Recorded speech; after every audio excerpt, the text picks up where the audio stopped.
आखिर क्यों इंद्रदेव के पुत्र जयंत ने माता सीता को कर दिया घायल और क्यों चलाया था प्रभु श्री राम ने इंद्रदेव के पुत्र जयंत पर ब्रह्मास्त्र।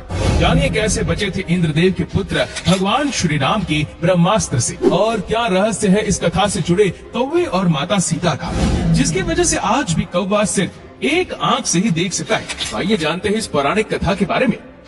त्रेता युग में श्री रामचरितमानस में इस कथा का वर्णन विस्तार से किया गया है, जिसके अनुसार वनवास के दौरान एक बार जब प्रभु श्री राम माता सीता की बाह पर अपने शीश टिकाकर गहरी निंद्रा में सो गए, तब अकस्मात वहाँ एक काक यानी कौवा आया और उनके सामने एक पेड़ पर बैठकर जोर जोर से चिल्लाने लगा।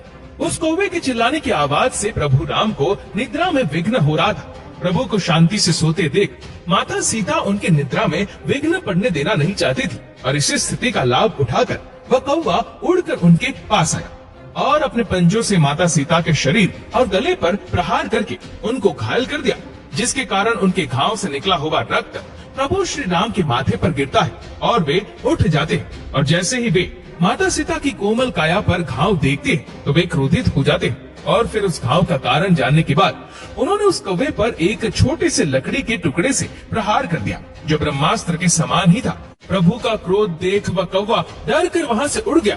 उसके उड़ने की गति देख प्रभु श्री राम को ज्ञात हो गया कि वो कौवे के रूप में देवराज इंद्र का पुत्र जयंत था, जो कि माता सीता के धैर्य और प्रभु श्री राम की शक्ति की परीक्षा लेने आया था। अब वो प्रभु श्री राम के ब्रह्मास्त्र से बचने के लिए देवलोक की ओर जाने लगा।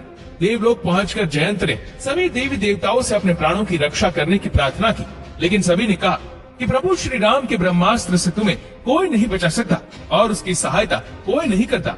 फिर वो अपने पिता इंद्रदेव के पास जाता है, तो इंद्रदेव ने उससे कहा कि उस बाण से तुम्हारी रक्षा सिर्फ स्वयं भगवान श्री राम ही कर सकते। फिर वो वापस प्रभु श्री राम के पास आता है और माता सीता से अपने किए की माफी मांगता है। तब भगवान श्री राम ने कहा कि वह इस बाण को वापस तो नहीं ले सकते, लेकिन उससे आघात को कम कर सकते। ऐसे में प्रभु श्री राम ने अपने उस बाण से कौवे के रूप में मौजूद इंद्रदेव के पुत्र जयंत की एक आंख पर ही ब्रह्मास्त्र का प्रहार होने दिया, जिससे उसकी केवल एक आंख फूटी, और उसी दिन से कौवे को एक आंख वाला माना जाने लगा। इसके बाद प्रभु श्री राम ने उस कौवे को वरदान भी दिया और कहा, तुम अपने एक आंख से वह सब देख पाओगे जो कि दोनों आंखों वाले जीवों से अदृश्य रहता है। तुम सभी पितरों और अन्य असंतुष्ट आत्माओं के दर्शन करने में सक्षम रहोगे। और इस प्रकार भगवान श्री राम ने उस कौवे को उसकी गलती के लिए क्षमा मांगने पर उसे क्षमा किया और जीवन दान के साथ ही वरदान भी दिया।